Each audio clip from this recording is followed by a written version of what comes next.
Assalamualaikum warahmatullahi wabarakatuh. Di masa pandemi ini, Ibu harap kalian tetap jaga kesehatan dan juga jaga semangat kalian untuk tetap belajar ya.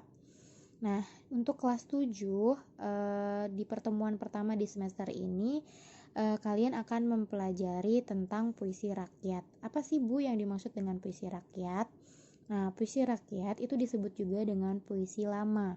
Puisi lama adalah puisi yang terikat oleh aturan mulai dari rima, ritme, jumlah baris, dan ditandai dengan bahasa yang padat. Rima itu apa sih, Bu? Nah, rima itu adalah pengulangan bunyi. Kalau ritme itu adalah tinggi, rendah, keras, atau lembutnya suatu nada. Jadi, di dalam puisi rakyat, ketika membacanya, itu tidak hanya datar saja nadanya, tapi juga ada tinggi rendahnya, atau ada keras atau lembutnya dari suatu nada. Kemudian ada pengulangan bunyi. Jadi nanti pada bunyi setiap akhir kalimatnya itu ada yang sama bunyinya. Nah, coba supaya lebih paham lagi, kita lanjut di slide selanjutnya. Ini ada jenis-jenis puisi rakyat. Itu ada 3, ada pantun, gurindam, dan juga syair. Kalau pantun mungkin kalian sering dengar ya. Nah, ini coba. Pantun itu adalah puisi lama yang terdiri dari 4 baris.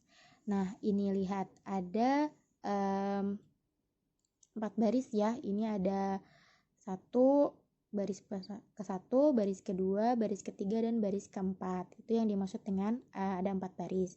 Kemudian ada bersajak AB-AB. Nah, kalian lihat di baris yang pertama itu akhirnya adalah A, ya kan? Jogja, A, ya kan terakhirnya. Nah, kalau di yang baris kedua itu akhirnya adalah K, ya kan? Nah, terus di baris yang ketiga itu balik lagi ke A. Sama seperti dengan baris yang ke-1. Nah, baris yang keempat sama dengan yang baris kedua, yaitu belakangnya K. Makanya disebut bersajak AB-AB. Itu adalah kata kuncinya. Tapi tidak semua pantun ya belakangnya ya AK, AK, nggak gitu juga. Tapi bisa ganti-ganti, terserah kalian. Tapi yang penting adalah baris pertama atau baris ke-1 itu harus sama dengan baris yang ketiga. Baris kedua itu harus sama dengan yang baris keempat. Jadi harus selang-seling gitu ya. Itu yang dinamakan dengan pantun. Terus baris ke-1 sama baris kedua itu isinya tentang sampiran. Sampiran itu apa sih, Bu? Sampiran itu adalah cuman adalah penjelas aja gitu, kayak pelengkap doang di suatu pantun. Jadi tidak ada artinya. Kayak ini lihat, jalan-jalan ke Jogja, jangan lupa beli batik. Nah, itu kan nggak ada artinya sebenarnya, nggak ada maknanya lah. Nah, tapi dilihat di baris ketiga sama baris keempat. Kalau ingin tidak sengsara, harus punya hati cantik. Nah, itu maknanya apa? Berarti maknanya adalah kalau kalian mau hidupnya tidak sengsara, nah itu kalian harus punya hati yang sangat baik, yaitu cantik gitu ya. Jadi hatinya itu harus cantik. Jadi itu ada pesannya, ada nasihatnya begitu. Itu di baris ketiga dan baris keempat. Kemudian ada gurindam. Lihat, kalau gurindam itu hanya ada 2 baris. Lihat ya, ada 2 baris saja. Nih ada 1 dan 2, itu hanya ada 2 baris saja. Kemudian sajaknya AA. Nah, kenapa AA? Karena kan hanya ada 2 baris dan baris pertama dan baris kedua itu semuanya sama. Nih, ini contohnya G dan juga G, ya kan? Apabila banyak mencela orang, itulah tanda dirinya kurang. Nah, itu ya. Itu akhirnya semua pakai G. Nah, itu juga contohnya juga nggak hanya cuma G, tapi nanti kalian kalau bisa bikin juga terserah kalian. Tapi baris pertama sama baris kedua itu akhir dari katanya itu harus sama. Bersajak AA. Nah, antar baris saling berkaitan atau saling berhubungan. Nah, iya, ini jadi baris pertama sama baris kedua itu harus nyambung. Jangan jaka sembung gitu, jangan nggak nyambung gitu. Jadi apabila banyak mencela orang, itulah tanda dirinya kurang. Itu kan nyambung kan gitu, artinya nyambung kan, maknanya juga nyambung gitu. Nah, kemudian kalau syair itu adalah puisi lama yang berasal dari bahasa Arab ya. Kemudian terdiri dari 4 baris juga. Nah, terus tapi dia bersajak AA. Lihat nih, di baris yang pertama itu belakangnya I kan. Nah, di baris yang kedua belakangnya I juga. Baris ketiga belakangnya I juga. Baris keempat itu juga belakangnya I.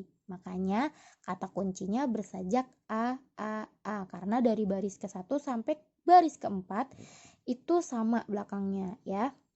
Nah, itu coba lihat. Contohnya seperti ini ya. Dan balik lagi juga, itu contohnya tidak semuanya nanti syair itu belakangnya ibu, enggak. Kalau kalian bisa bikin juga nanti terserah mau belakangnya A ya berarti dari baris pertama sampai baris keempat ya kalian harus bikin yang belakangnya A, tapi semuanya harus nyambung gitu ya.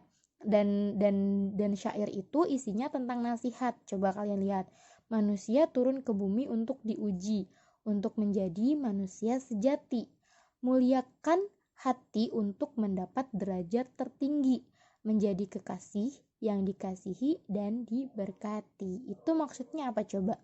Berarti kan kalian harus menjadi manusia yang baik ya, supaya kalian menjadi manusia yang sejati, manusia yang baik dan memiliki derajat yang tinggi. Jadi kalian harus, intinya adalah kalian harus menjadi manusia yang baik. Nah, itu kan nasihatnya seperti itu ya. Jadi kalian bisa membedakan ya, mana pantun, mana gurindam, dan mana syair. Kalau pantun itu ada 4 baris, tapi sajaknya adalah A, B, A, B. Jadi baris ke-1 sama baris ketiga sama, baris kedua sama baris keempat sama, kayak gitu ya.